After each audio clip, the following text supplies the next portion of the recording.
guess it's time to be a professional adult here. Okay, hold on.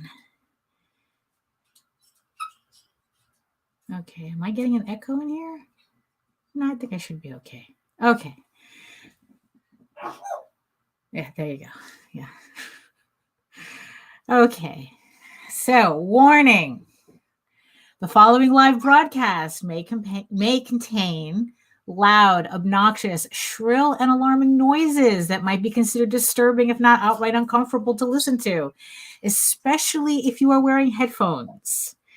I share my office space with an African gray parrot and 2 parakeets, and I have no control over their behavior while I am live streaming, unlike my regular videos where I have the opportunity to edit them out as best as I can. If you are sensitive to loud, surprising background noises, I recommend either not turning your volume up too loud or watching my edited pre-recorded videos instead. Viewer discretion is advised. Okay.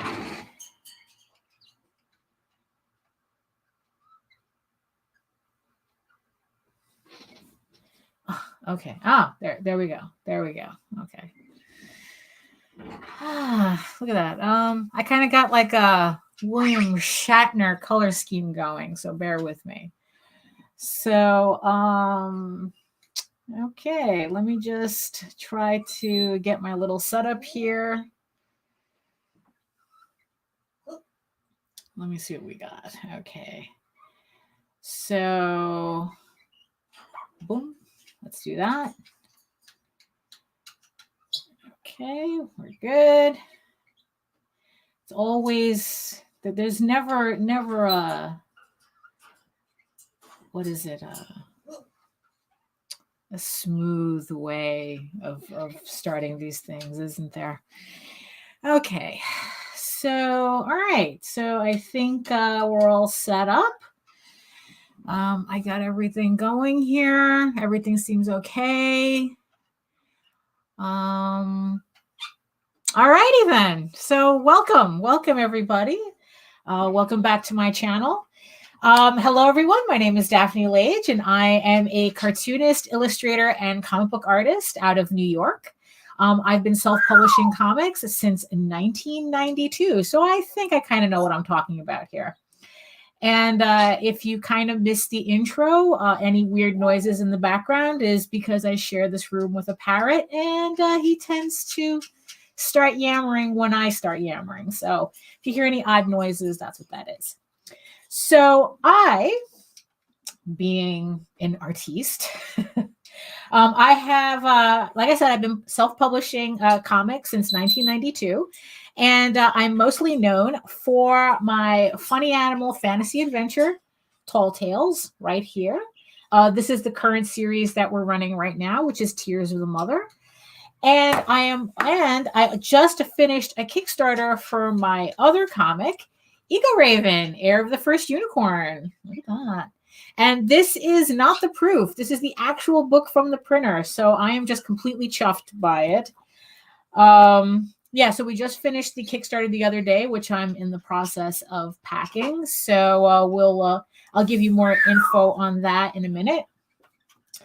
So if you're interested in reading more about these 2 comics, you can check out my website. So you can check out Tall Tales at talltales, TAILS.com, where you can read the first 20 issues of Tall Tales for free. And if you want to learn more about Egoraven, you can go to egoworks.com, EGOWORKS.com, where you can read the first 5 issues of Egoraven for free. So, and if you also want to, like see how I do these comics, if you're the type that likes to look over artists' shoulders while they're drawing, and if you happen to be watching this live stream on Facebook instead of YouTube, yeah, exactly. I have a YouTube channel where I post art demos and tutorials and live streams like this. And you can check that out at Daphne Lage, Lage, art. So welcome again, everybody. Hopefully this time it won't be the technological disaster like the last one was, but I think we're doing okay so far. So is that yes. Hey Sam, how you doing? Yes, that is a bird in the background. So yes, if you hear any weird noises and I seem out of sync because of those noises, that's because yes, there is a parrot in the background. Hey Jake, how you doing? So look at that. We're busy in the chat today already. So as I said, I'm working on a whole bunch of things right now. I have a Kickstarter that I just finished, like I said, for Egoraven, Heir of the First Unicorn. I'm currently packing that up. Hopefully by this weekend, I can start getting labels printed so that by Monday, I can start getting your books out to you. So that would be great. And also, I just want to thank all 133 backers of my Kickstarter. I have to admit that is the most backers I think any of our Kickstarters, me and JD combined, that we've seen. So I'm really hoping that all of you decide to stay for the or join us for the next Kickstarter, which will be on May 3rd, 2021 for Egoraven, Heir of the First Unicorn, issue 2. And yeah, it's like, I'm glad that a lot of people are excited to get this book, and I'm excited to share it with you.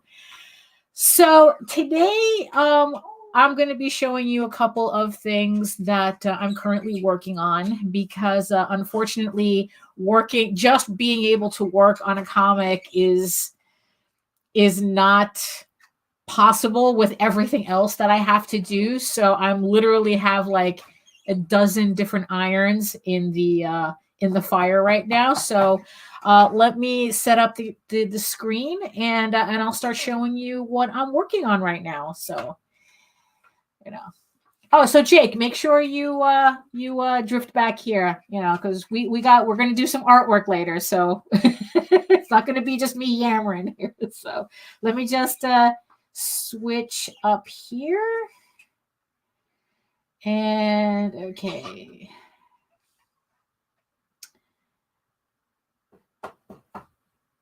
And all right.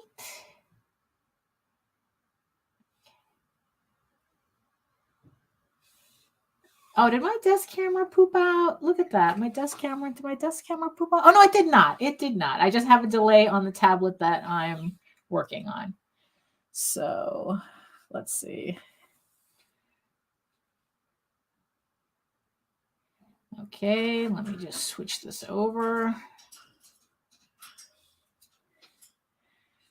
Oh, for Pete's sake. Just because I warned everybody that this is a PG stream doesn't mean I want to start tossing F-bombs. There we go. Okay. That's why I warn everybody I'm from New York, so that that way it already explains everything. Let me just adjust this. Okay, there we go. Okay, all righty. So now that we got that, so let me show you the first thing that I'm working on. So technically, the next Kickstarter I should be doing, or we should be doing, is the trade to Tall Tales Tears of the Mother, which will be collecting the first 4 issues of this 8-issue limited series. I'm still working on issue 6. That Kickstarter doesn't happen until around June, so we're going to release the trade for that first. So this trade will collect issues 1 through 4. So what oh, okay, next time. Okay, so hey, Creating Chaos. So next campaign, I'm waiting for backer number awards. Yes, okay.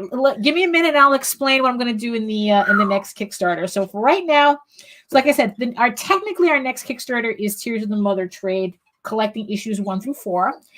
And right now, I'm in the process of trying to figure out what the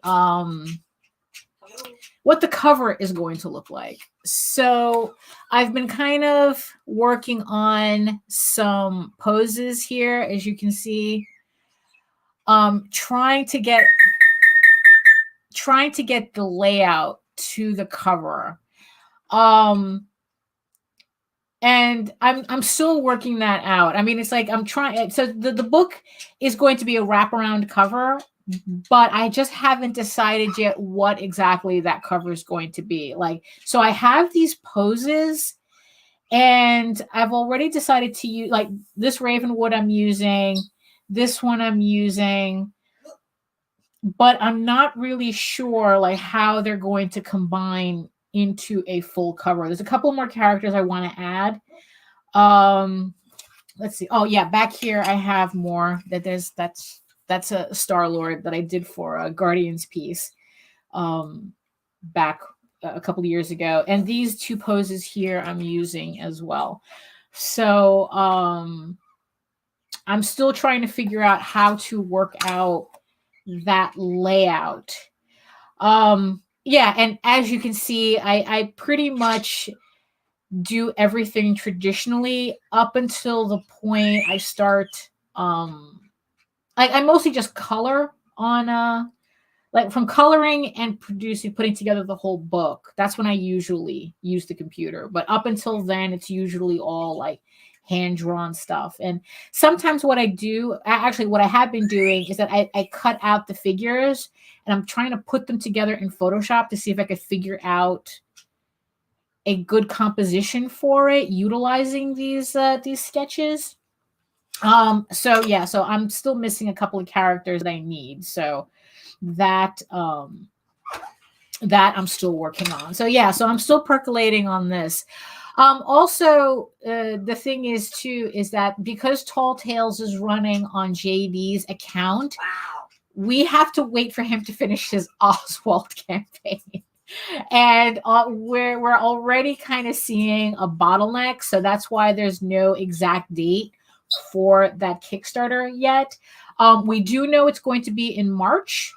So we just don't know when in March. So, but you'll definitely all know when I get the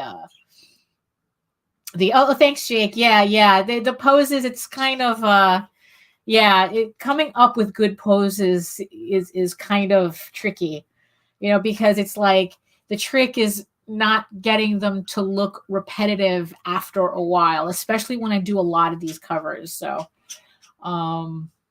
so that's the trick. That's the trick of doing that. So there is a Tall Tales campaign in March. I just don't know the exact date yet, but I will definitely announce it when we get that situated. Once Oswald is it's completed with his campaign, because we don't want any bottlenecks. Oh, well, we have one already technically, but we'll figure it out. That's the problem when you try to commit to like 7 Kickstarters in a year. There was bound to be an issue somewhere. So speaking of Kickstarters, like I said, I just finished my Kickstarter for Egoraven issue 1, which again, I'm very happy that everybody is looking forward to their books. So for the next campaign, which we do have an exact date for, which is May 3rd, that's when the second issue campaign is going to go live. And there's going to be a couple of new things along with the issue 2.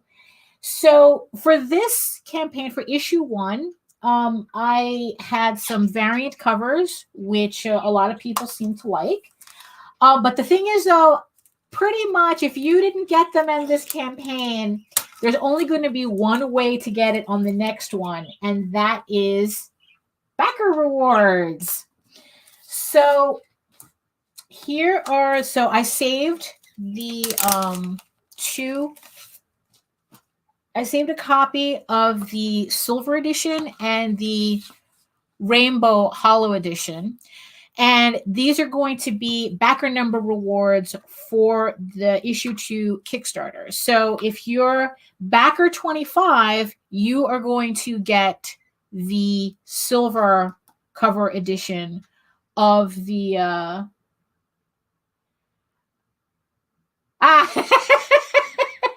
Okay, so it says here, yeah, I told Meredith I was going to pull my pledge and wait for 99 to get the 100 reward, but decided, oh, okay, thank you. I appreciate that.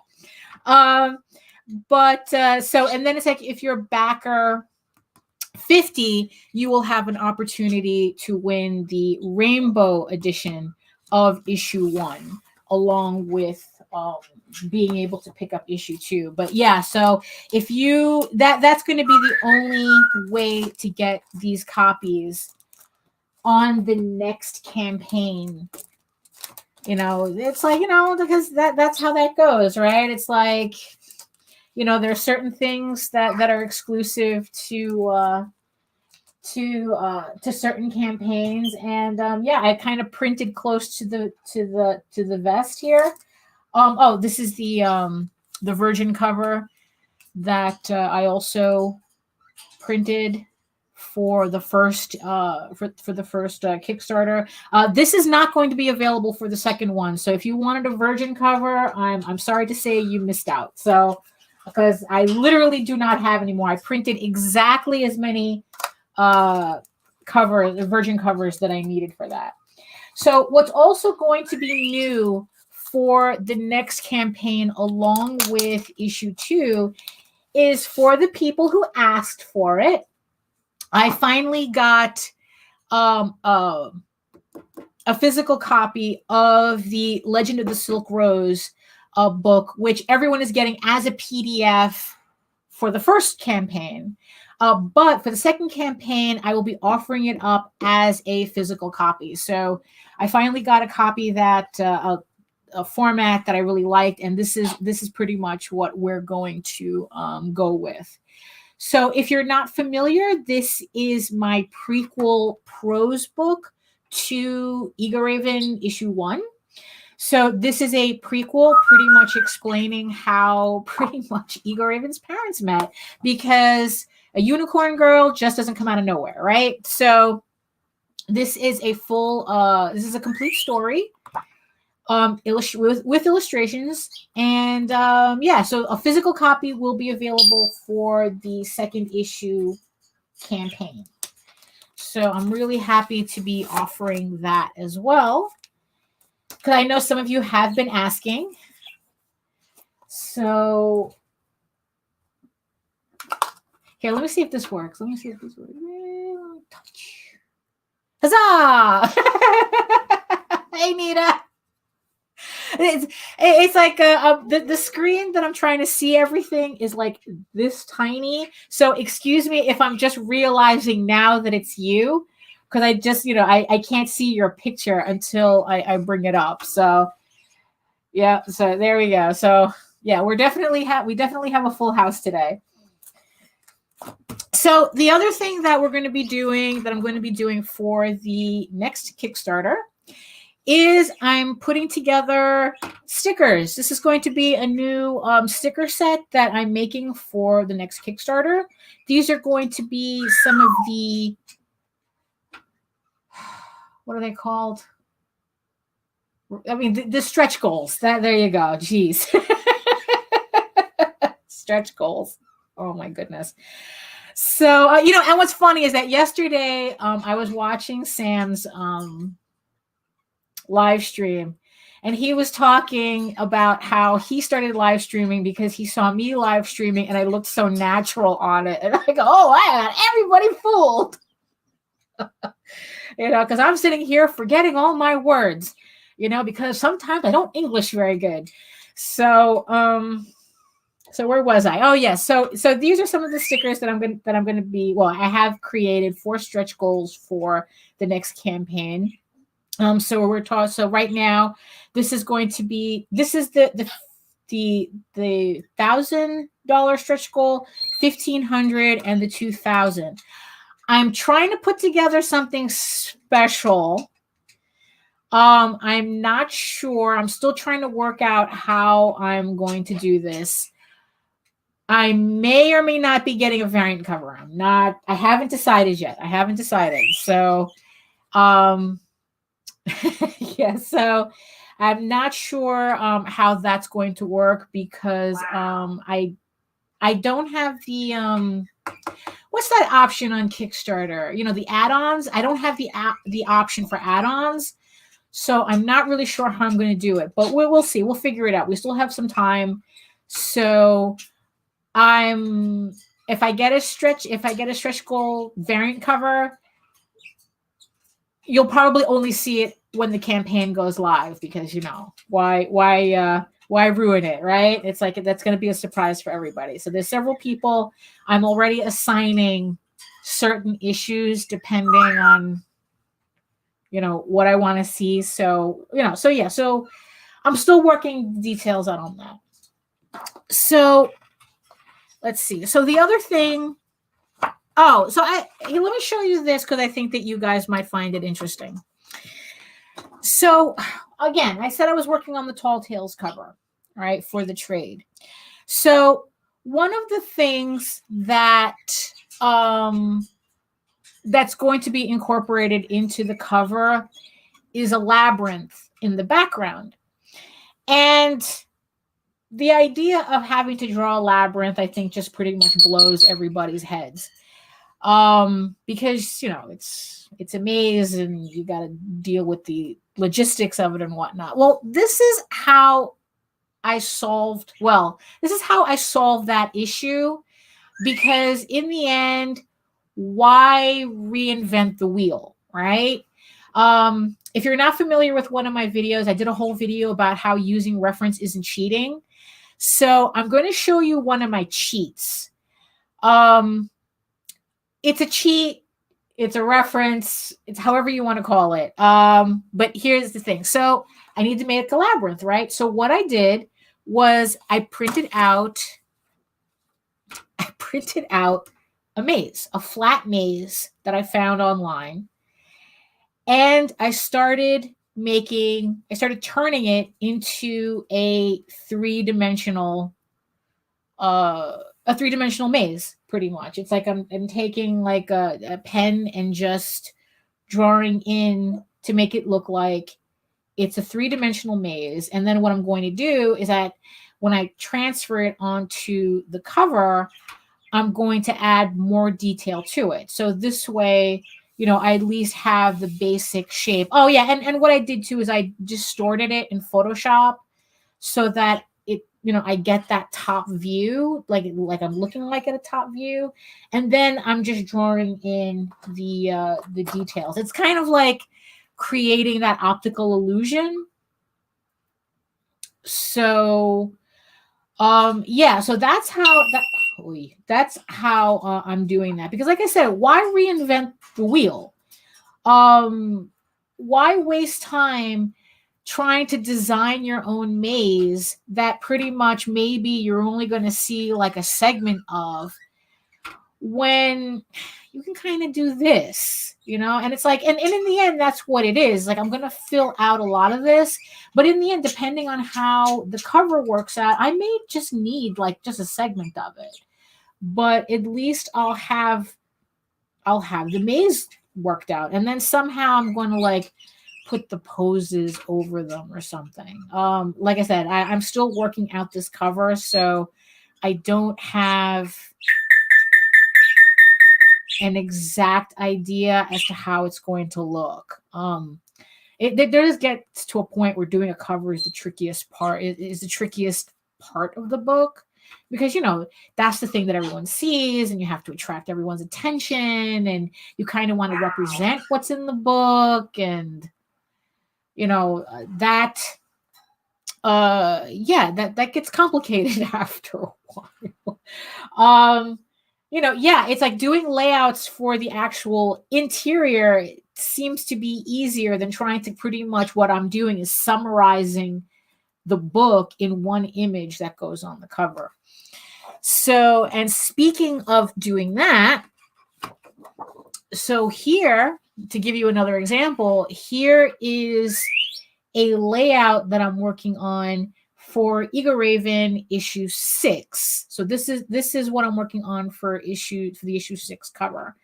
So luckily, you know, this is just It's not a wraparound, it's just a standard comic book cover. So it makes it easier for me to just work in a smaller space and not have to worry about like how it's going to expand and wrap around. And so what I do is that I print out a template pretty much of the cover so that I know where the logo, the logo items are going to fall. And then I start designing around that. And all this is, it's just a printout on hammer mill cardstock. Like it's really light cardstock. Depending, because I might still fuss with this in the computer. I'm not that crazy about the background so far. Like there's certain things of it that it's like, oh, that doesn't work for me. I still have to like kind of like work that perspective a bit, and because that's because here it's wrong, and it's a whole thing I kind of have to tweak. I'm pretty satisfied with the main characters, with the poses that I'm. It's just that background. I have to. Yeah, exactly. It's like that, right, exactly. It's like the maze. There's, it's really funny because it's like the word cheat is also an animation word that just means shortcut. Also, it's like, well, it's pretty much like, from the way I understood it, cheat just means shortcut that saves you money. So that's kind of how I look at it too. But except this is saving me time. So that's what that is, and it's like, and there's no artist should be ashamed to do what it takes to streamline their process, to just make it easier to do work. I mean, like I said, why waste your time making a maze from scratch when you can just do this and get it over with and continue on the other things you have to do. So so that's pretty much what's going on with this cover. So the background, I'm probably going to end up cheating on it too somehow, because there's a hallway at the Cloisters Museum. I have a photo of that, which is actually pretty nice looking, that I might end up utilizing as a reference, but we'll see how. So this is also something that I'm working on too. And yeah, just to show you when I do my covers, this is, so these are pretty much the templates that I print out so I can draw on. I do that. It's such a time saver for me to do that, because when you know where everything is, it's like, because before I used to just draw the cover straight, and then I would always be missing this part. Like I would draw too much into it, and I would have to, So in the end, just draw out a template, draw on the template, and just save yourself a lot of time. It's like, don't struggle with this, really. Okay. So as I stated, we have a finished Kickstarter that, okay, let me just put this here. We have a finished Kickstarter. I have 133 backers, and 10 of those are sketch covers. So that's what we're going to be doing today. So let me just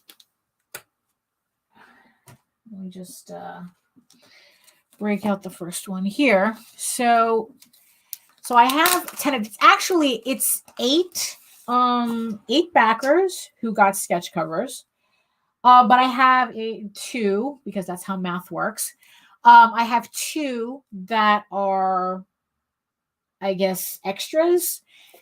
And I decided that I'm going to do those 2 along with these so that I can offer them up somehow on the next Kickstarter, so that they'll be available. So 2 sketch covers of issue 1 will be available also in the issue 2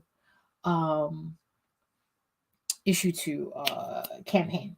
Oh, and by the way, one last thing. So for those of you wondering what's the 100, what's the reward for the 100th backer on the next campaign, it's going to be this. This is a sketch cover mock-up that I did because I obviously do not have actual printed versions of issue 2. I still have to color it. So I did a mock-up of it. So this is an original piece of artwork with metallic Posca details.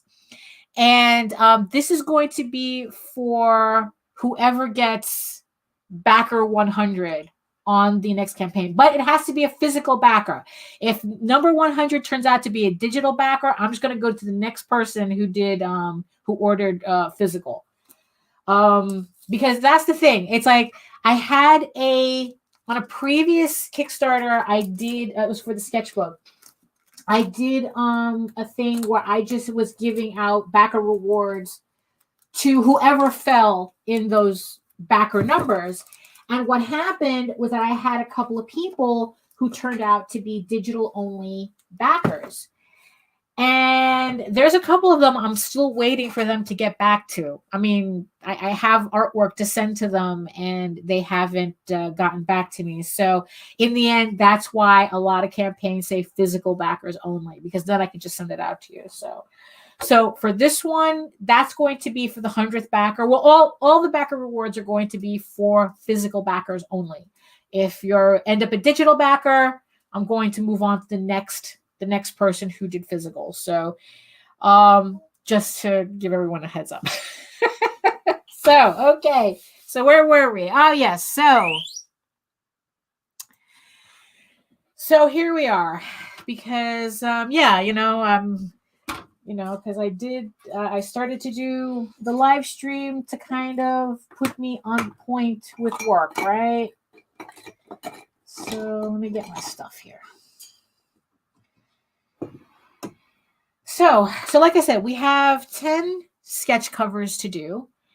I'm not sure if I'm going to do all of them at the same time, or maybe we could just start with one and finish that so you guys can all see it.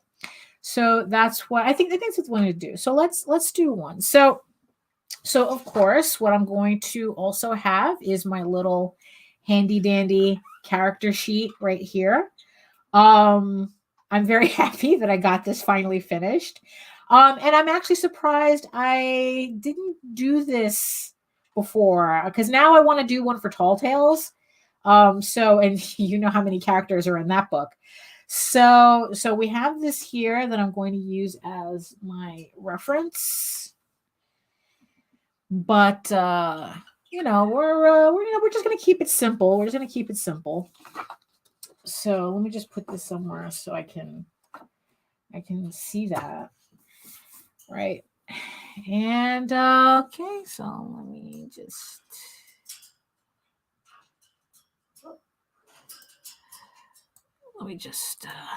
all right. What do we got here? Okay. All right, so let's get this started, right? Because we all came to see the art. Okay. So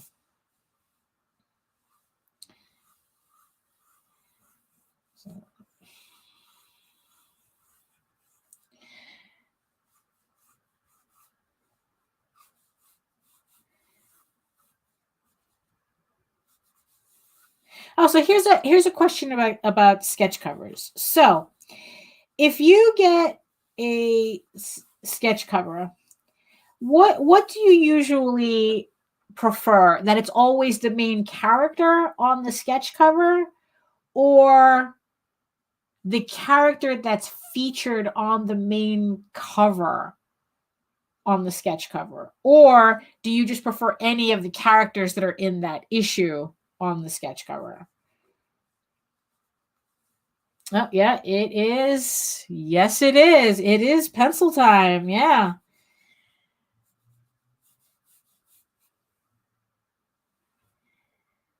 See, I told you it was worth coming back. See?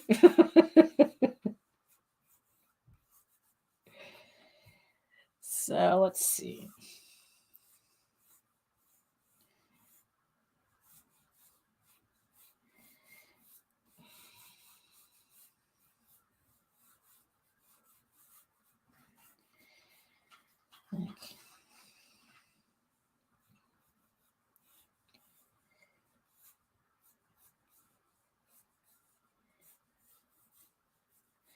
Because like I said, I have 10 covers.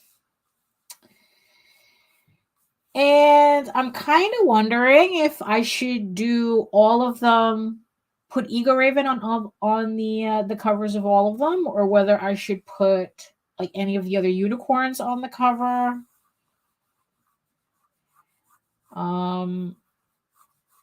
Should I mix it up?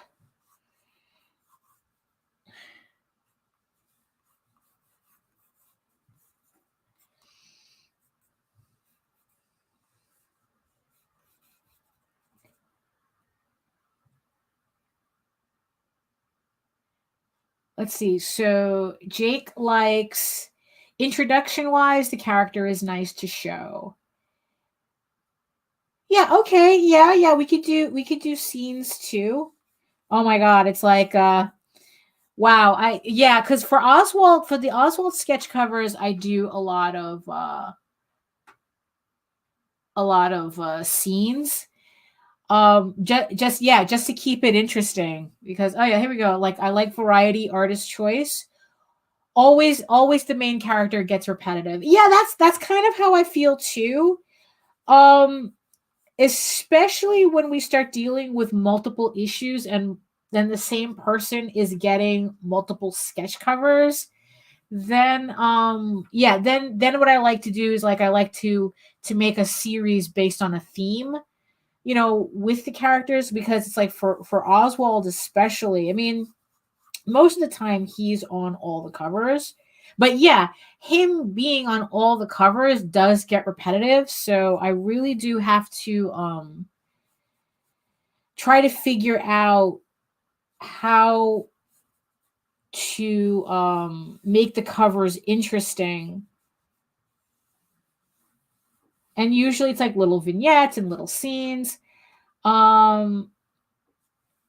Yeah, that's pretty much what I'm doing too. If it's yeah, if the book is centered with one character, you want to put, yeah, I know that. Like I said, that's the challenge I usually have with Oswald, because it's like, yeah, everybody wants Oswald, but when I have like several people who are buying like the first 6 issues of a certain series, and they're getting a sketch cover for each one, which is, that's how we were talking. I was talking to Sam yesterday, how there was one campaign where I ended up doing 27 covers. So yeah, so that was a challenge, coming up with 27 unique different designs for those covers, especially since they were sets. So we're talking about, like, one person was getting all 6 covers. So yeah, I had to try to be really interesting with them. Yeah. So okay, let's see. Okay, what am I doing here? What am I doing?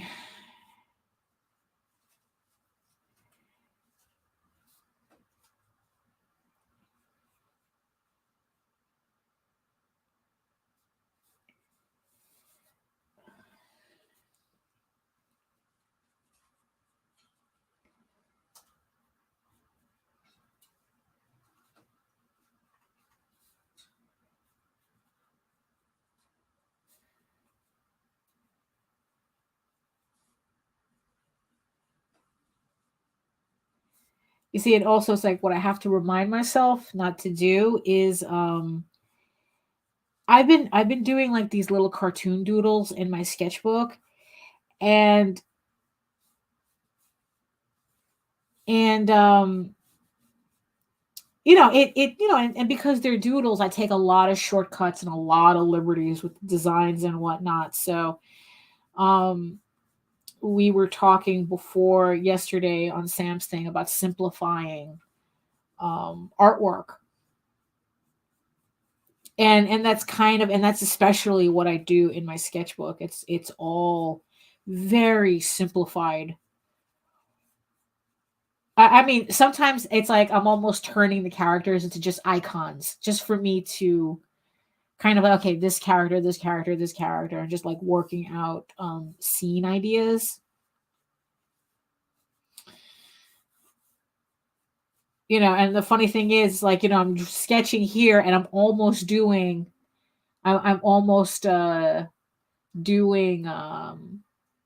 it's like, oh, dots for eyes. No, no, wait, no, this is an actual illustration. I have to be serious. So, oh, I'm doing good, thank you. I'm doing good. Yes, yeah, it's like, I know. I think I've almost let almost a month lapse. See, English.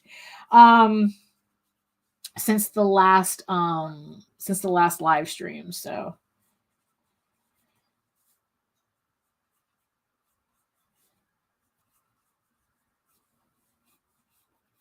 okay.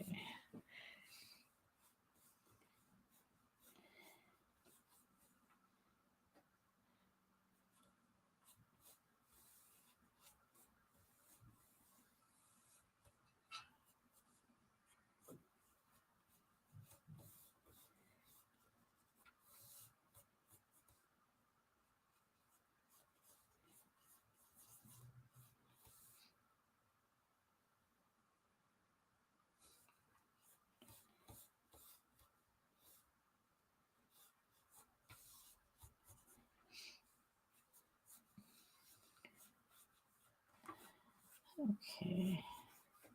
We got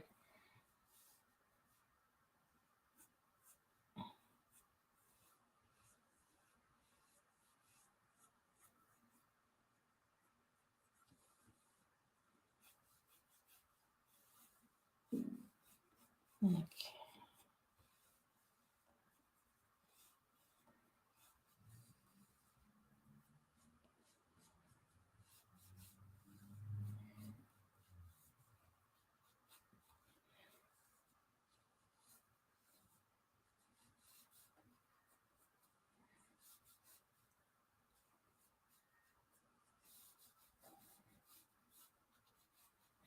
Oh, what's funny is that I was about to mention that it's like, oh, my little tablet is working so well now. It's like, I charged it. It seems to be working fine. And I was about to say something about it, and of course, just as I'm about to say something, my screen disappeared. So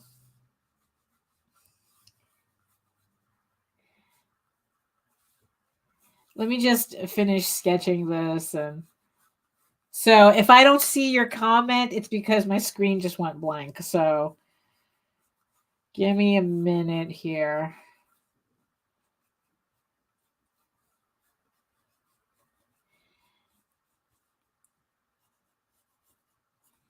So, because now I have to switch over.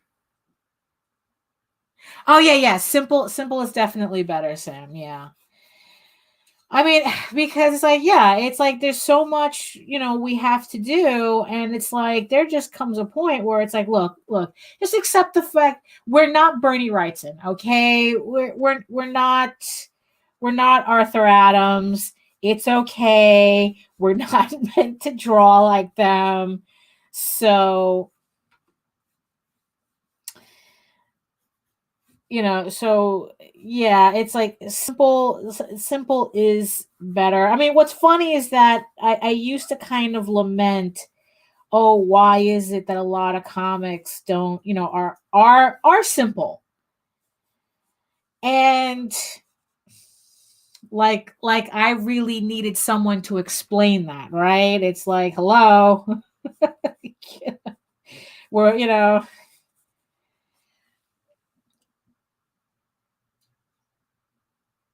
oh, this sketch.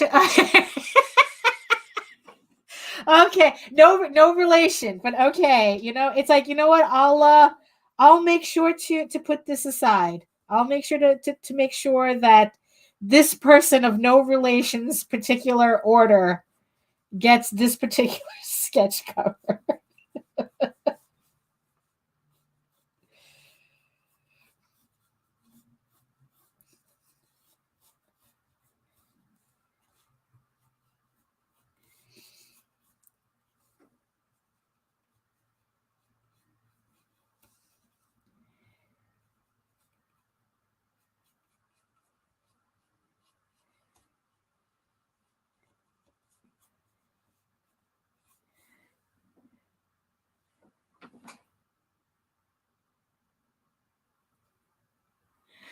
Yeah, oh, that's, yeah, the super flats are oh,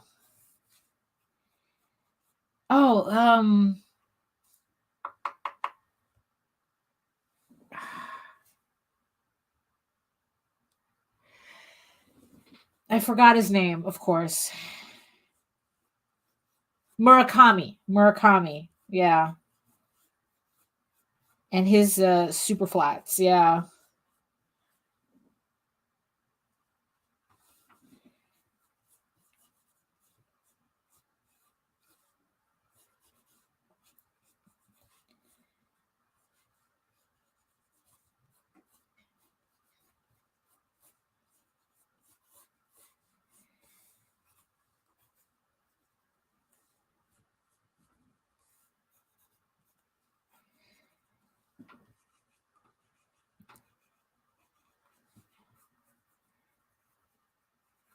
Okay. All right. So let's see. This one we should also have. I'm just kind of wondering, like, maybe when I color it, how I'm going to incorporate metallic details into this. Well, we can worry about that when. Okay, so I think I'm okay with the pencils here. All right, so hold on. Let me try to see what's upsetting my tablet here. If you hear an echo, bear with me. I know usually when I try to do this, it automatically it puts the tablet in without. Okay, so we're gonna mute that.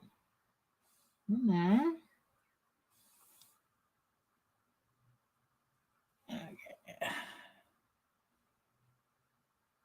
Okay, there we go. All right. Now, okay, there we go. All right. The tablet's back in business. Hey, Joe.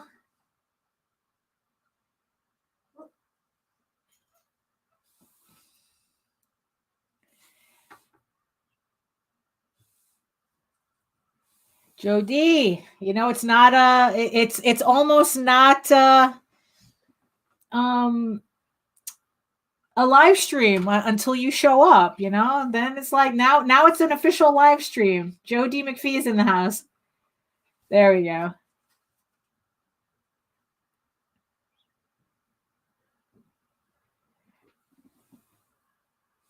Okay, did I get my tablet? Is my tablet happy now? Okay, all right. Okay, good. All right, good. All right, so today's inking utensils. Today's inking utensils, we will be using Copics. So today we're going to be using my Copic Multiliner. This is the refillable ones. Well, it comes with cartridges that you can refill. Oh no, did I miss? Wait, what? I missed something. Probably when I was 5. What? Oh, is it because it's not official until Joe shows up?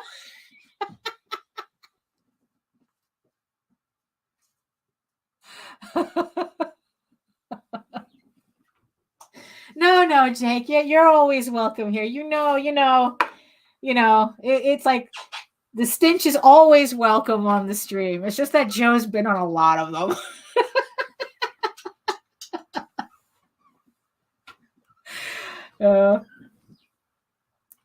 Oh, here, yeah. That's Hello.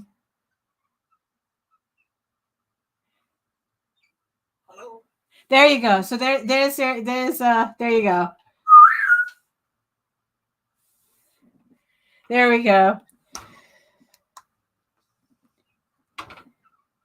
So, like I said, so today we're using a Copic Multiliner with the refillables because I wouldn't dare use my rapidographs on this paper.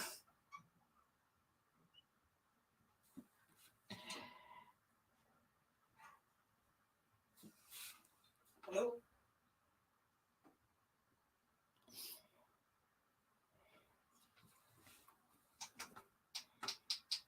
Because this is the type of paper you do not use rapidographs on.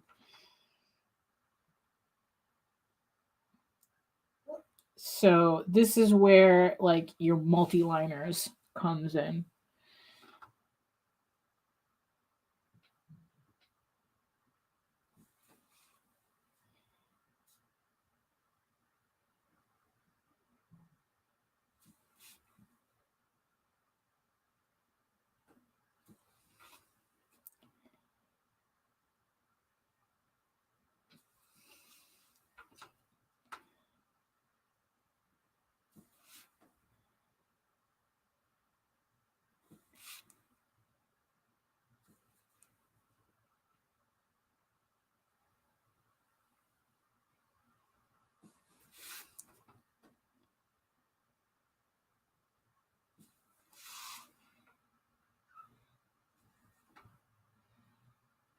Oh, so he's asking, who's the lucky owner of this cover? Well, I was recommended that a C. Lanning, no relation, should get this cover. And I'm like, well, who am I to say no? It sounds like a reasonable request. So hello.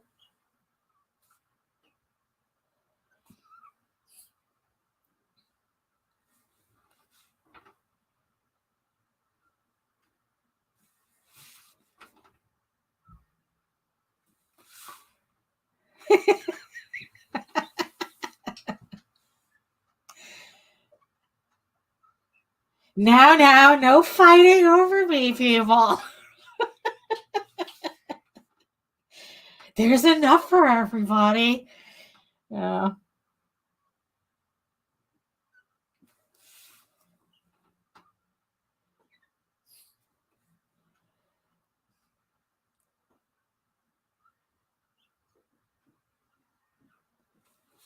Hello.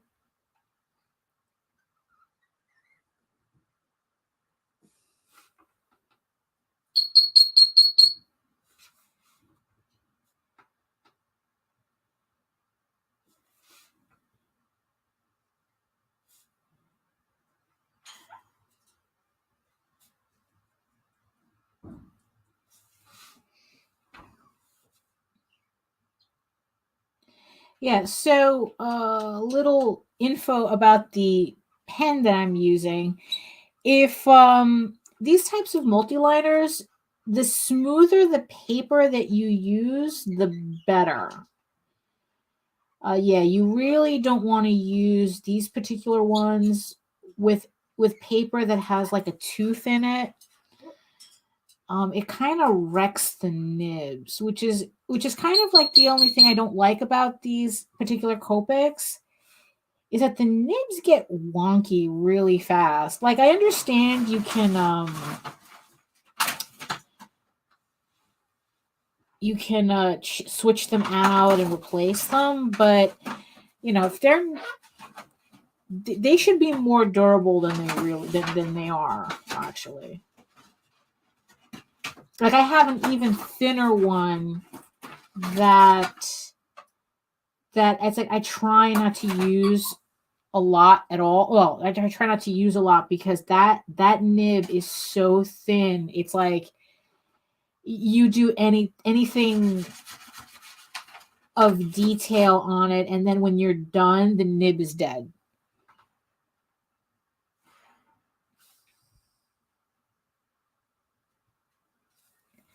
Wow, it's like so my tablet got knocked off of Streamyard again.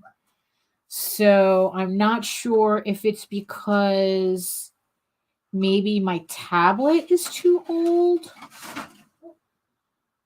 Because I know StreamYard's a little finicky about, the stuff you use it on. So again, if I miss your what did I say about fighting? If I don't see your comments, it's because my tablet just went down again. So, and my tablet is literally in front of me, as opposed to I have to constantly do this. Oh, well, an Amazonia cover. Well, then we will have to do that. Yeah, we're gonna have to schedule that one in. Sure. I would love to draw an Amazonia cover for you. Be one of your part of your collection of variant covers. Absolutely.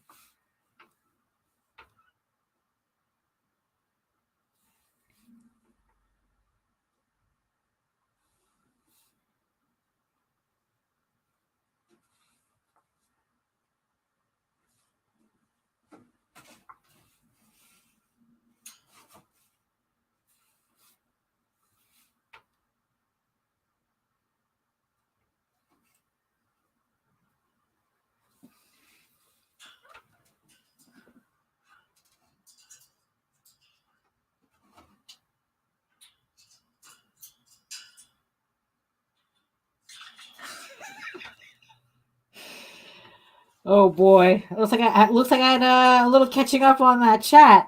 You guys ain't getting weird on me in there, are you? Just because I'm not looking right now. So.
Yeah, so a little funny I don't know if it's like a funny ha story, but it's just something that kind of stuck with me. So when I was back at the School of Visual Arts, I had a class with Denny O'Neil.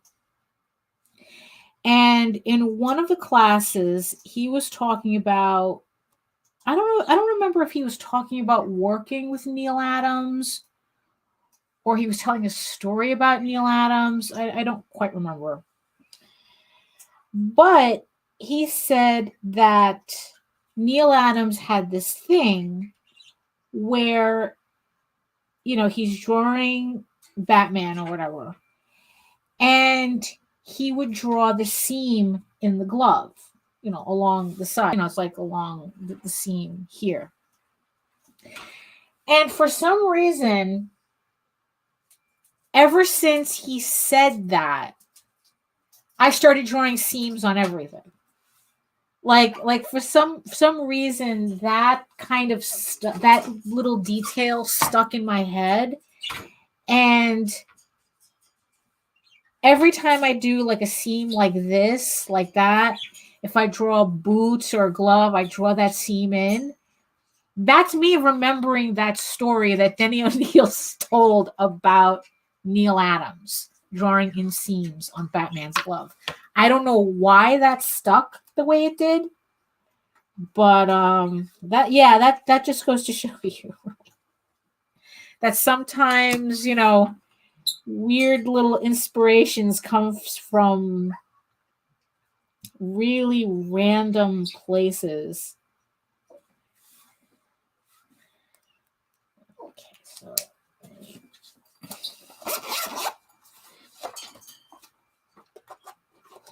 here, so let me show you that this nib.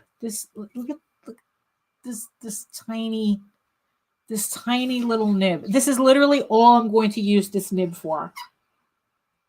Right there. Right there. Right there. That's it. That's it. The nib cannot withstand anything more than that. I don't know why the nib on that is so horrible. Okay, let's try this. So now we're going to use a 7. Okay.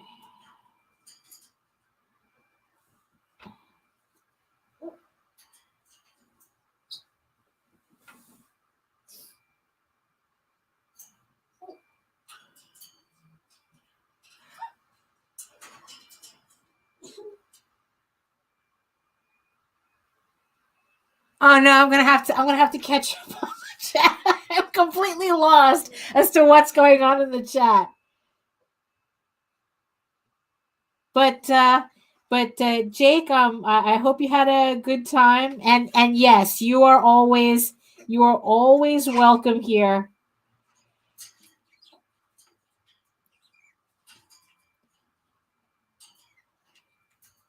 Along with Joe, of course.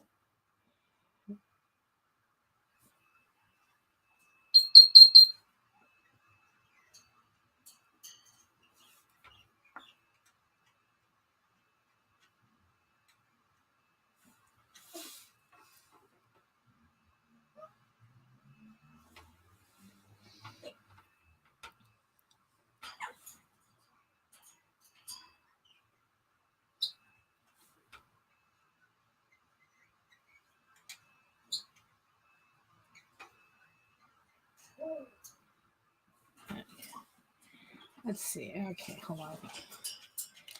All right, let me wake up my tablet again. Let's see. So, yeah, it's probably just an old tablet.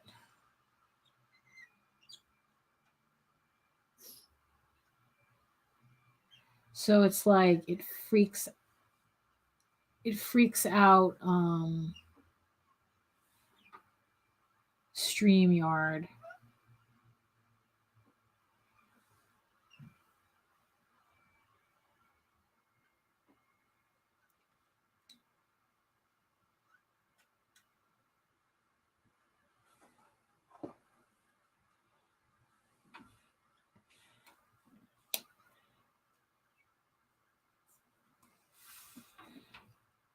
Okay, so I'm back in. I'm back in. So, um, whatever happened to the chat is, you know,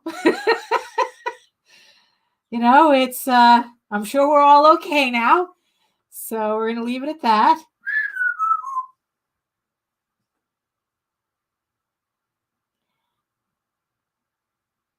No, there's not going to be any rants or anything.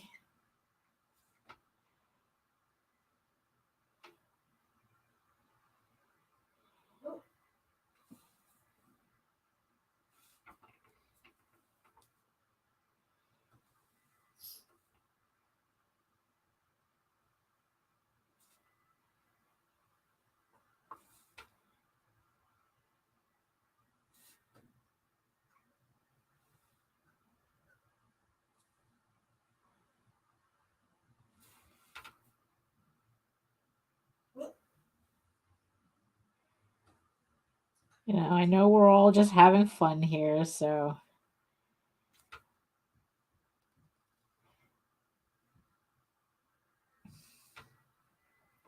Okay.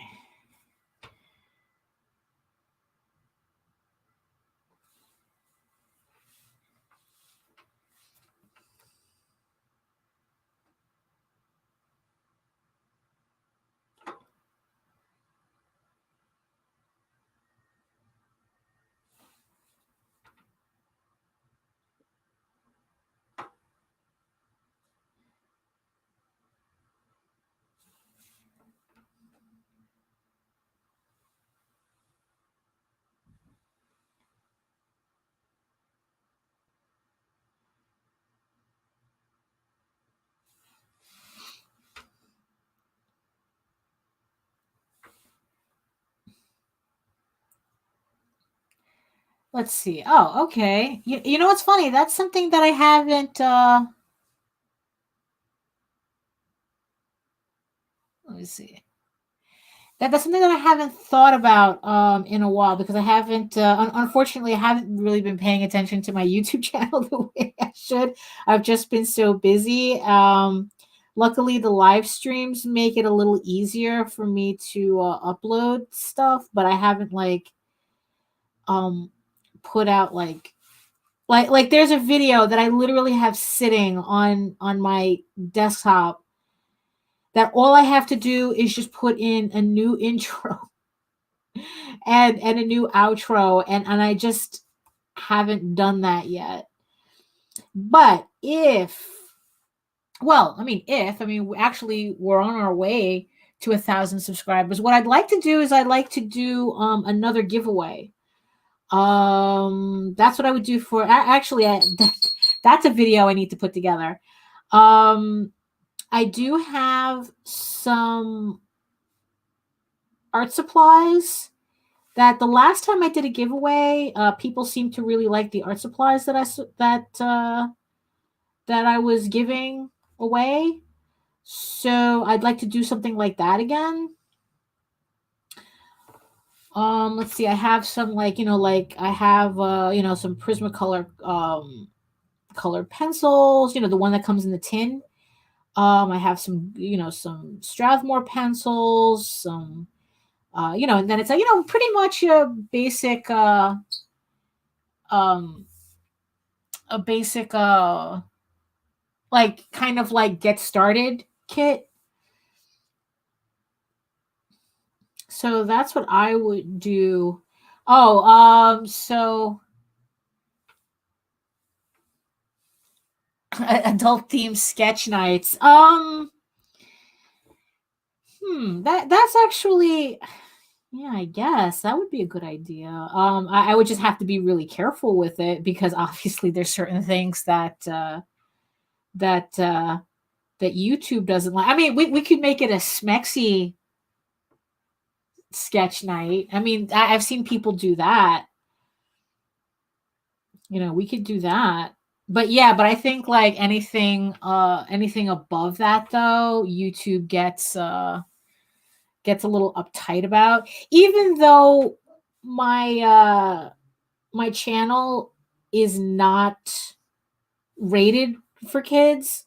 I mean, it's like after the whole COPA thing, it's like just, it's all about, it's like, oh, this is 13 plus and, no kids. I'm not making content for kids and this, that, and the other thing. But it's always kind of, I always have to think about, how the algorithm is going to react to something. But yeah, if we keep it like I don't know, like maybe like a soft R, I guess. I think that's probably the worst we can do on YouTube. I don't know. Yeah, that could be something to consider. I mean, here's something that I am seriously considering, though. I even made a graphic for it and everything. I just haven't followed up on it. So what I'm thinking of doing, or you guys tell me if this is something you guys watch. So like right now, it's like you guys are watching me, ink this piece out and something. Wow. Now, what if I brought in a guest instead? So it will be just completely like, you're just seeing the table. And I brought in a guest and you see their table. Like there's no faces, on this stream. And all we're doing is just kind of like an interview and drawing session type of thing. Where it's like, we'll both, you'll see both our desks, we're both drawing or whatever, and we're just either, either it'd be an interview format or it would just be like a conversation, just like, hey, what are you up to type of thing, and, whatever comes up. And it would just be us drawing as we're just talking.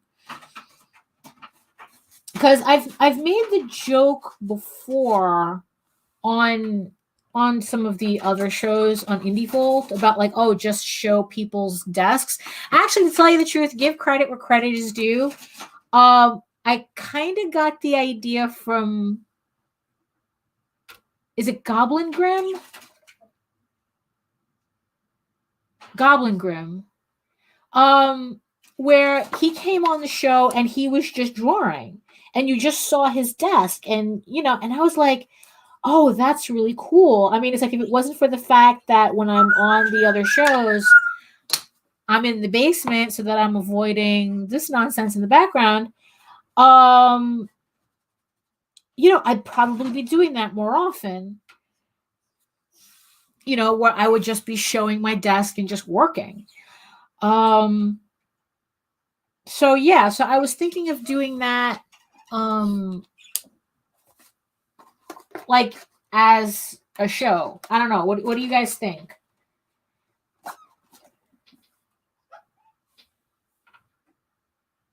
Oh, thank you. Yes. Yeah, I kind of, yeah, like I said, I was committed enough to the idea to do a graphic for it.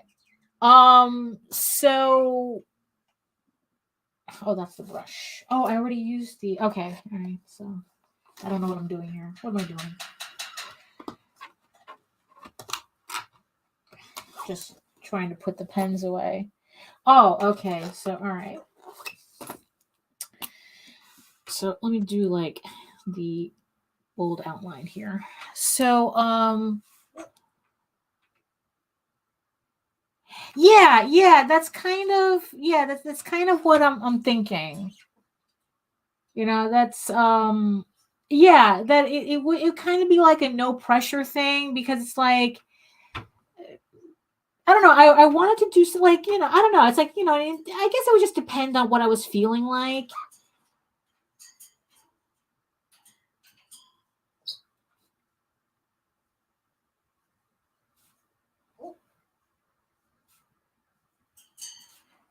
Like whether it would be like an interview or whether it would just be, I mean, for all you know, it would be just us just drawing and, just, drawing AMSR with two people. Who knows? I don't know. It would just depend. But yeah, I'm kind of playing around with that idea.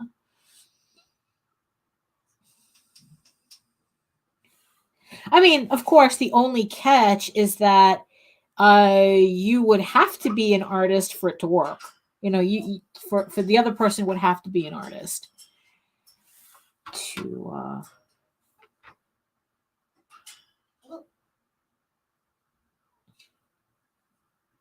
unless you were going to, I don't know, if you were a writer and you were going to show off your screen while you were writing or something. I don't know. Yeah.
Okay, I think we're good here. All right.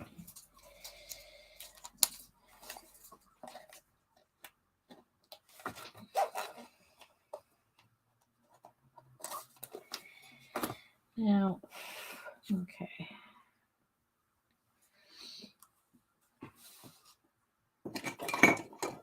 Let's see.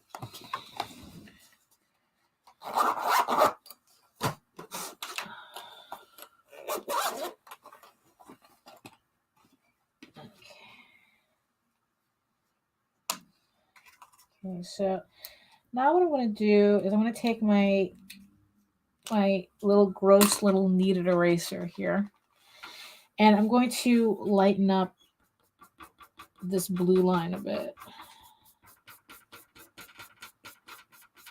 I'm not going to completely take it out because honestly, I kind of like the aesthetic of it still being there, but I do just want to lighten it up a bit. And the thing with using a kneaded eraser is that it allows me to do that without wrecking my ink. Because if I were to use a regular eraser, it would rub off the ink, and I don't want to mess with that. So all I'm doing is just lightening the blue pencil.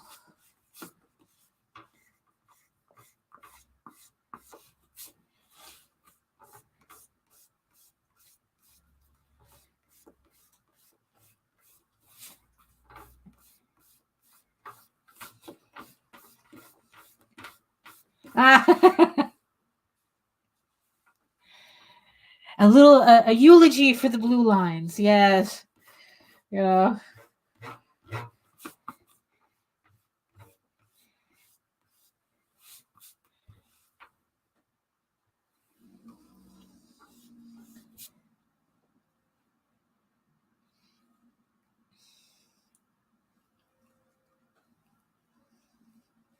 Yeah, so if ever you guys needed to buy kneaded eraser, make sure you get the one with the case, because these things get really gross when they dry out. So at least, in the case, they still stay moist.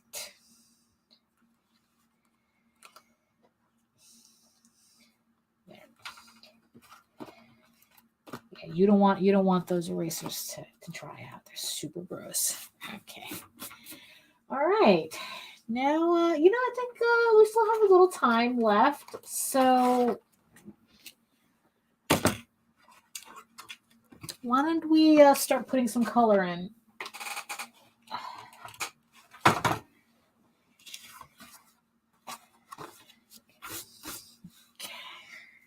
So let me get my chart. Where's my chart? Ah. Moved it. So that's my Prismacolor chart. Okay. And where's my scrap? No, that's not it. One of the things I would love to do is have kind of like redo my setup here, so it's a little bit more efficient, a little bit more like easier to get things. I mean, if you saw it, I mean, it's pretty efficient now, but it could be even more so.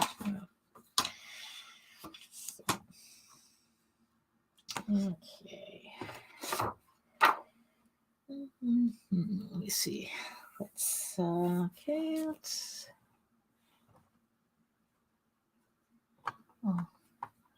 I hate it when I mix up my colors. Okay. Let's and of course we're using our Prismacolors today.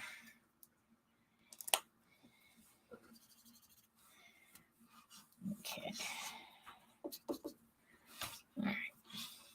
Put this to the side.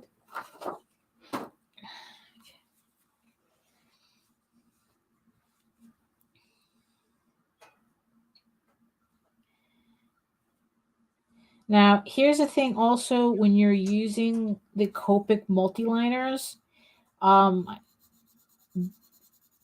really be careful when you use markers with them. I mean, which is really ironic, because what I learned is that the Copic Multiliners are not meant for you to color over technically. So like right now, I'm really trying to stay away from the lines.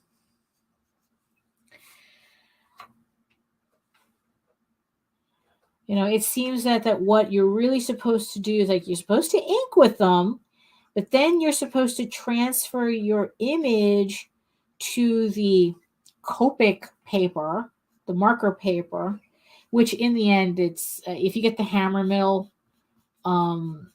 heavier stock Hammermill smooth paper, it's the same thing. I keep reading that that's like a dupe for the paper, and it's a lot less expensive.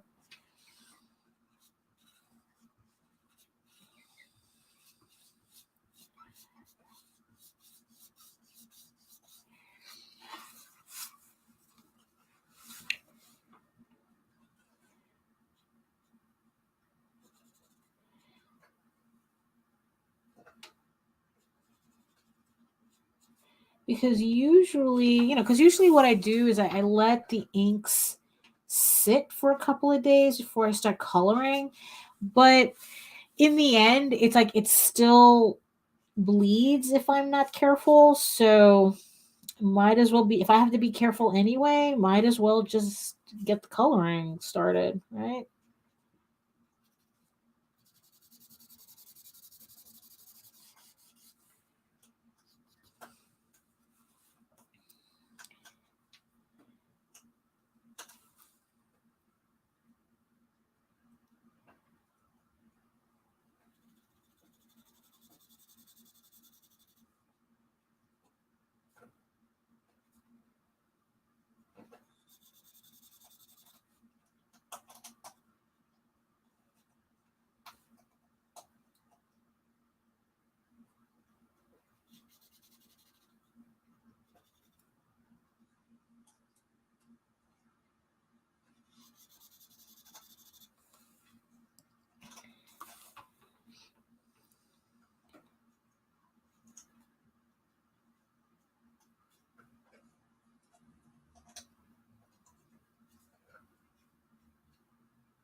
Yeah, exactly. And you know, and especially if it's not really going to dry anyway. So, yeah.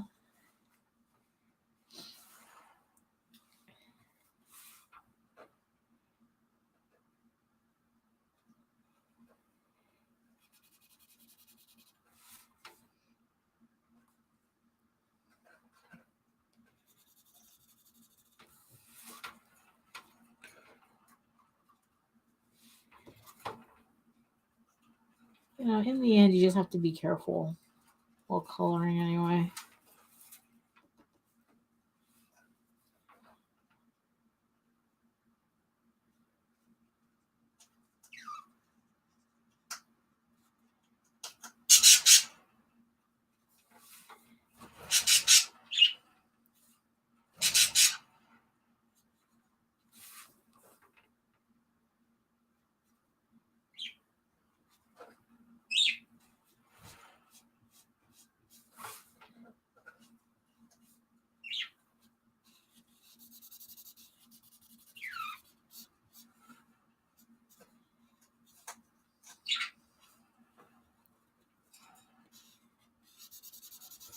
Yeah, this would be the moment where it's like I kind of think that maybe I should like set up some like I don't know, some set up epidemic sound to play some music in the background, but then it's like the music kind of gets me to lose my train of thought. So unless the entire stream was just me working and playing music and not talking. Although how would you guys feel about that too? You know, it's like, is that something that, you know, like say it's like I just needed to get work done, you know, and it's like, but at the same time I wanted to run a live stream, you know, but it's like, you know, like I turn the mic off and it's just, you know, either it's just music or um you know, and it's just me working, you know. You know, maybe instead of just talking about it, let's see. Oh, okay. Oh, Nita, you got to go feed your people. Go feed your people. I'll catch you. I'll catch you tonight anyway. I'll be on Geekasm tonight at 9. So you know, for everybody else. So yeah, I'll catch you then if you have to go feed your people. So let's see. So okay, so my comment is not popping up. My tablet's freaking out again. So the question is, were there any scripts or storylines? Um, what is it? Uh, let's see. Were there any scripts or storylines that weren't included in your comics? Yeah. Well, I mean, for Tall Tales, definitely. I mean, it's like we were just talking about this the other day about how, you know, I'm working on the book, and then I'm realizing that there were scenes that I remembered from the script, but that I realized I never drew out, which means that they weren't in the actual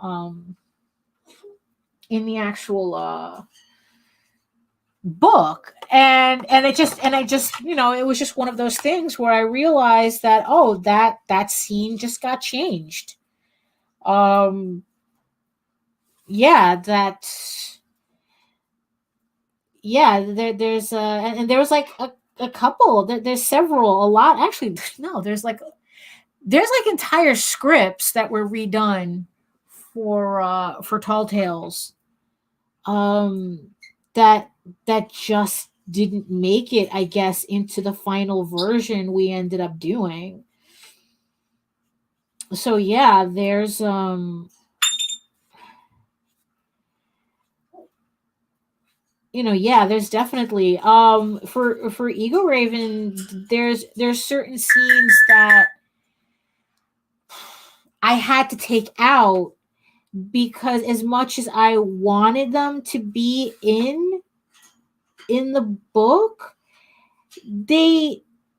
I took them out more because they slowed the story down, and they really didn't add that much. They really didn't add to the story in a way that would have justified leaving them in,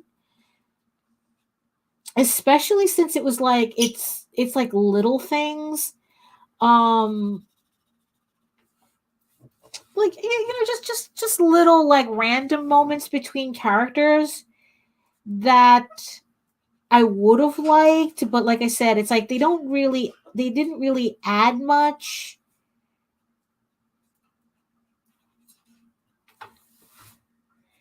And they only would have bloated the story.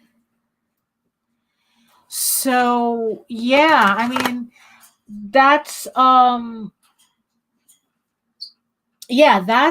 think that's always going to happen. That, it's kind of like, you do like the first draft, and it has like everything you want in it. You put everything you want in it in the first draft. But then when you go through your edit, that's when you have to start making decisions about how everything works together. And and there are a lot of, sometimes scenes don't work together.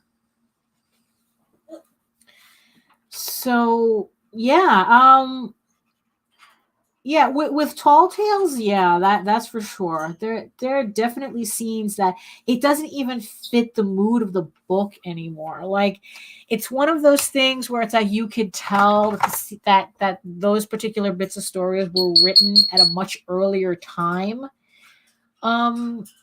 I guess in our skill level. So, so they don't fit the tone. In my case, especially with this, with the final version that I have, it's just that the scenes just there was just no reason to have them in the end. And so it's like, it's the whole, sometimes you got to kill your darlings. um yeah, and that's what happened. I had to kill my darlings. What's funny though is that I'm kind of thinking in terms of the scenes that didn't make it into the final book. I'm kind of thinking of doing like maybe like a little zine or something. Maybe offer it up as like an add-on or something, or a stretch goal. But this would be like further down the road. Where where it's like, yeah, the zine would just have the missing scenes in it, and it would just be just all those little vignettes that never made it past the sketch stage. Or they sometimes, when I'm trying to work out a scene, I write out little stories. So so you would see the little stories, the little sketches, that just didn't make it. But like I said, that would be further down. I'm still playing around with the idea.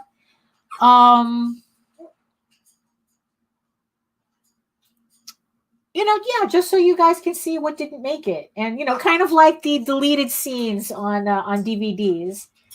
Don't mind me. I'm trying to decide what gray to use. Hold on. I'm trying to choose a gray here.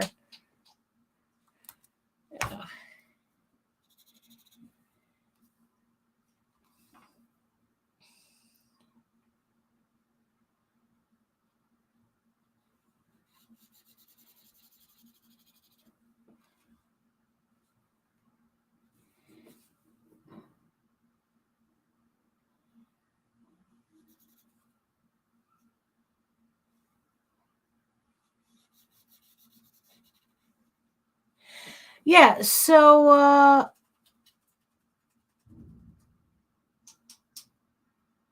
yeah, it's like I'm just seeing Sam's comment about the music. Not that music. Yeah, it's kind of, yeah, because it's like if I were to use music, it would have to be I'm just drawing, I'm not talking, because sometimes the music can get really distracting for me. I remember trying it once and it was like walking and chewing bubblegum at the same time. It's like I just literally couldn't do it. It's like it was either I'm listening to the music or I'm talking to everybody on the stream, but I kind of couldn't do both at the same time. So yeah, so so it's like I don't know, maybe just one day I'll experiment with that, going, hey guys, I have to do more sketch covers. So but we're just working, we're not, so I don't know. Yeah,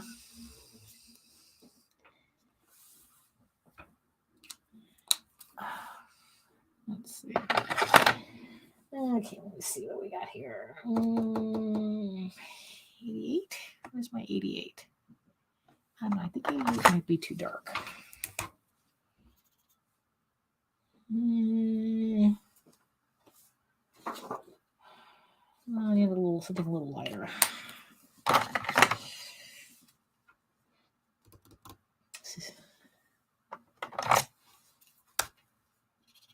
Okay, yeah, that'll be better.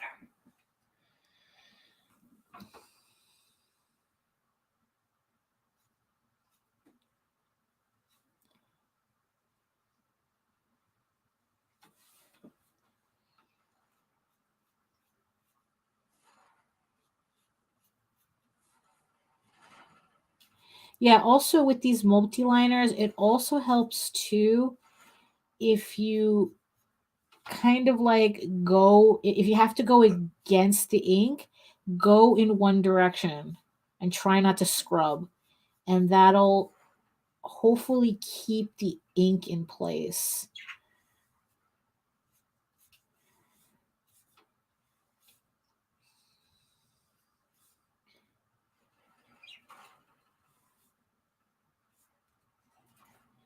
Because sometimes the alcohol in the marker activates the ink, and then you end up with smears, and we don't want smears. Okay.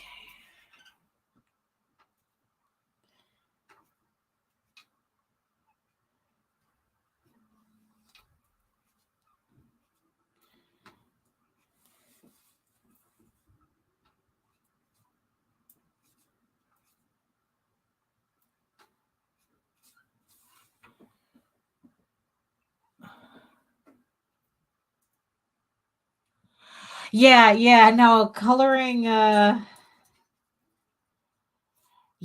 it's still something I'm getting the hang of, to tell you the truth. And look at that. I forgot part here. Let me get my gray. Yeah, it's because what's funny? It's like I just haven't found a colorist that I like enough that I want to emulate, because I don't know, for me that's kind of like part of the process, is that because if I have somebody to kind of like latch onto and learn from, it makes it easier for me to learn how to do something. It's like, oh, okay, how do they do it? And then I kind of learn how they do it, and then I start to try to make it my own after that. Because that's what I did with the comic coloring. Which, to tell you the truth, it's like I really need to get that's another thing I need to get on top of. I was hoping my new computer would have been in by now. I bought a new computer at the beginning of January because I really wanted a robust system in order to do a lot of this heavy duty work that I'm doing now. And yeah, they told me that, yeah, so I bought it at the beginning of January, and they told me mid-January that because of everything going on, that they're having problems getting the parts, but that my computer's on a priority list and that I may be getting it, either mid to end of February. Well, we're already in mid-February, and considering how short February is, it's also end of February. So they haven't updated. So I'll be lucky if I see this computer in like March or April, which means that I just have to sit down and deal with what I have. And, oh, look at that. I forgot a part. I actually forgot the ink part. Let's go back to my pens. What the heck? There you go. Look at that. What the heck?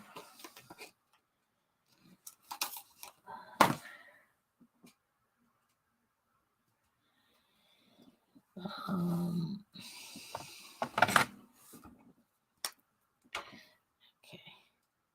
And because that's a fresh line, I definitely don't want to go near it. Okay. Let's see. What was I saying?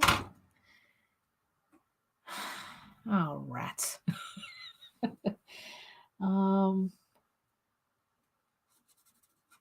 What was I talking about? Oh my goodness.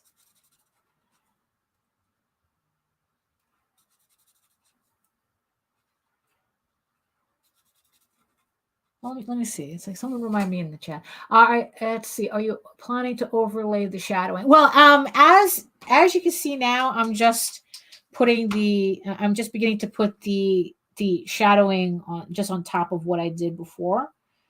Again, trying to stay away from the lines because we especially don't want to activate the ink at this moment.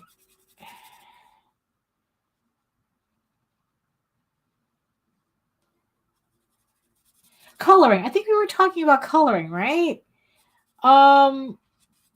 So yeah, I haven't really found right the computer and then color right. So yeah, I have to do my setup, which requires a completely separate laptop to run the Cintiq that I have, which can't run on this computer behind me, so that I can actually do the coloring.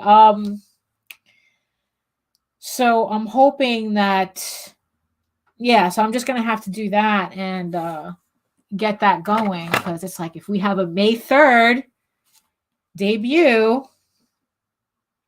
I would like to have the coloring done for that. 73.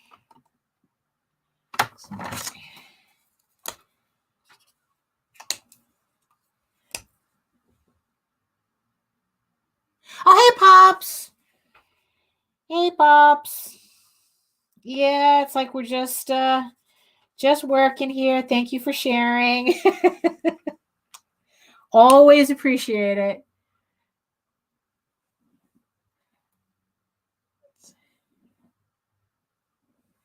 Oh yeah, and I really should change the name of the live stream, because it's like it was the midday pajama party when I started live streaming during lockdown, because I was doing midday. It was noon and I was still in my pajamas. So well, no, not really. It's like but now it's like I'm doing it like now it's like a late day pre-dinner show type thing going on. So I don't know. I have to rethink the name of the the live stream. I have to update that. I have to, and oh, the blending. Yeah, actually it's like in this case, this is where I do more with the Prismacolors, I do more like anime style shading. If I was doing a cover with the Copics, then it would be more traditional blending. Probably, you know what? I'll probably do another show again where I do both. So you can see like, okay, this is the coloring I do for my Prismacolors, and this is what it looks like when I use the Copic brush nibs, because you do get two very different effects with the different markers. So let's see. What do we have here? 88. Where's my 88? Oh, you're not supposed to be here. Where's my 88? Oh, okay, here's 88. Okay.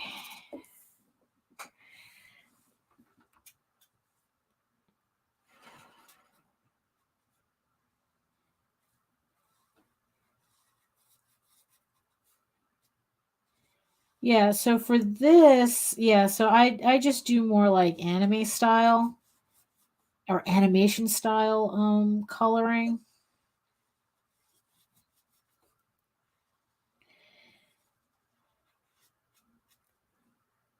Although I have seen people use, do the blending technique with the Prismacolors, but you would need pretty much all of the colors to do that, because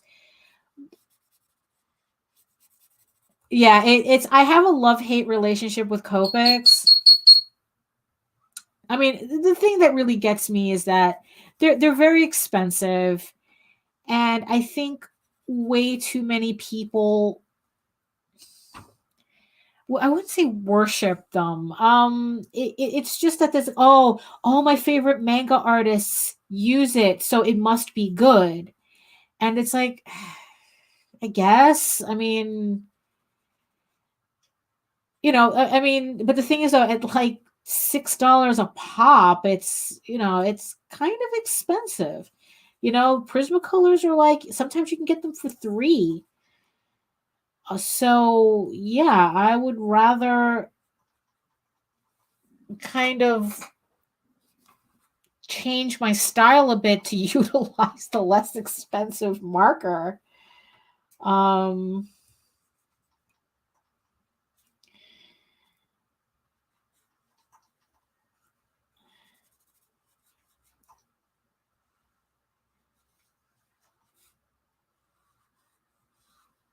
Yeah, and just to remind everybody, I'm a little behind on the chat because my tablet went down again.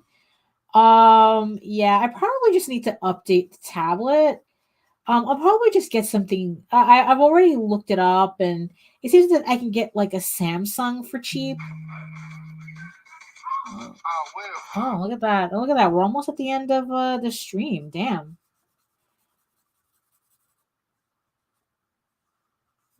Yeah, time flies. Time really flies when you're having fun. Because I've been using the tablet to read the chat because it's literally right in front of me, but it keeps going down. So I'm a little behind. So I apologize if I'm missing your comments right now. So what I'm gonna do is I'm just gonna finish up her hair here, and then we're going to wind down the show or something. What's the phrase?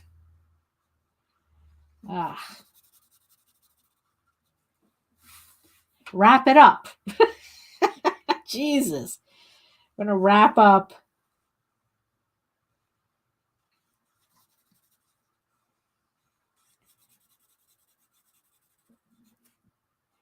Yeah, but it's like maybe if I do like the shows where it's just like it's just drawing and no talking, maybe I would consider going longer, because if that was the case, then maybe I would start the show earlier. And I mean, and you guys would just be literally watching me working.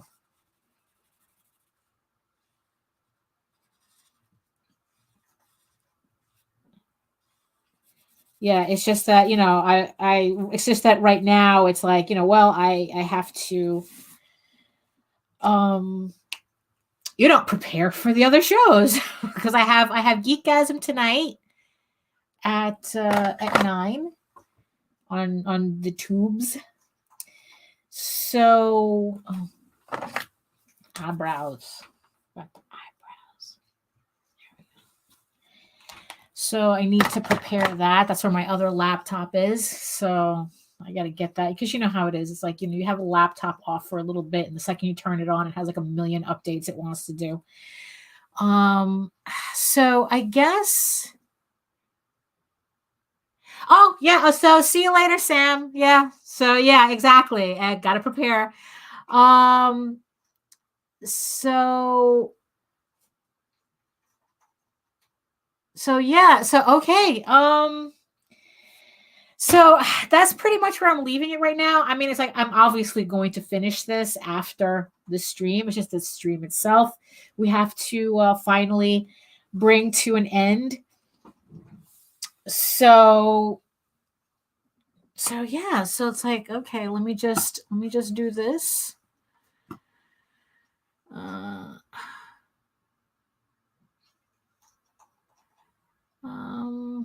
Well, actually, what we got a couple of more minutes. We got a couple of more minutes. Let me do a little green. Come on, we can fit in a little bit more, right?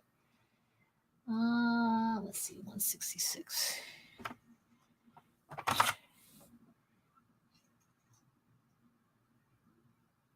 Oh yeah, so Pops, just if you guys want to watch another live stream or after the show, Pops also is doing he's doing his live streams too, where he's doing his unboxings. So he's showing his vast collections of his Kickstarter bounties and Indiegogo bounties. So you can go check him out on the madness. So yeah, so we can finish this.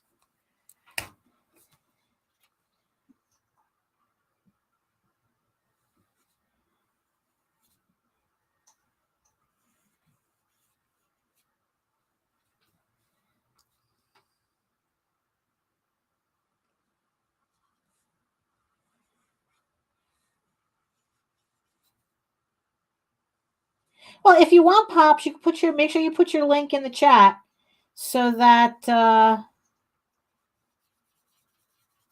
people can find you.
Oh, this green is doing an interesting effect.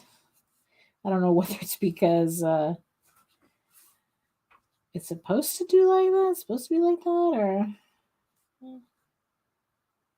it's almost kind of like blending on its own with the color underneath.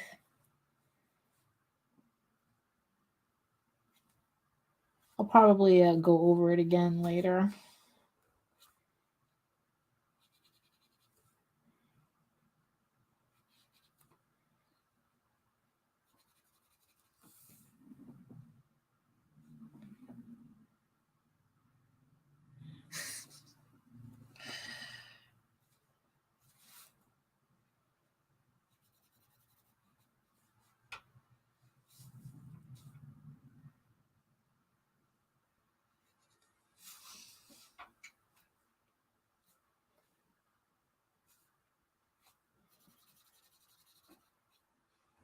I guess sometimes that happens if the ink underneath is still really wet.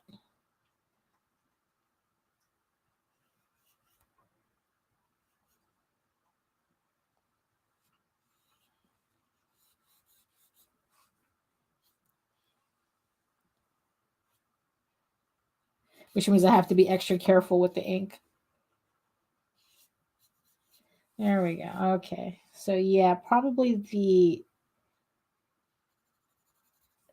the marker underneath was still wet, too wet. So this color was blending in too much. There we go. Okay.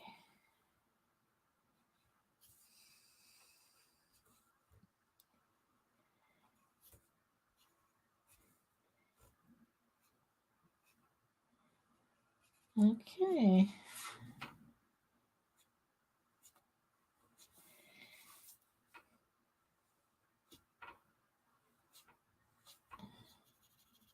All right. So, okay. So I think that that's what I'm doing on the stream for now. Like I said, I'm going to finish this after I get off the air. So at least the no relation sea lining, which of course there's a relation, will I can pack their stuff up because I have everything pretty much ready to go. I'm just waiting for Kickstarter to finish the process, and then hopefully by Monday I'll have all the Kickstarter rewards in the mail. So so let's finish this off.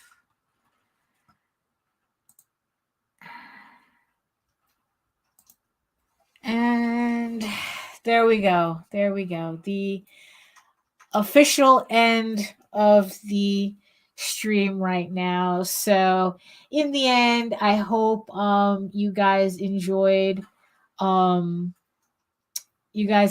the stream today. I hope you got a lot of information out of it, learned some back end things that I'm doing. Remember, issue 2 of Egoraven, Heir of the First Unicorn, comes out May 3rd. Sign up at egoworks.com so you can get my email notifications for when it's about to go live. And as always, check out my galleries, the things here. Here. Check these out. Check my galleries, my social media. It's all here. You head on over to egoworks.com, egoworks.com, where you can check out all my links there, my fur affinities there, my deviant arts there. All you can read Egoraven for free. The first 5 issues. The whole thing, it's my main website, so you'll find everything that you need to know there. So again, thank you everybody for coming to my stream today. I hope we had fun. At least I got some work done, hey. And hopefully I'll I'll see you again next Wednesday. I really need to go back to a schedule on this, but I'm seriously thinking of doing the work only, live streams where I'm just working. There's no chatting or anything. So keep an eye out for that. And that's pretty much it. So thanks again. Thanks for everything. Thanks to all my supporters on the Kickstarter. Your stuff's coming out soon. And I'll see you all on the next video. So see you later. Bye. Time to make that awkward lean to turn off the stream. So bear with me. Bye.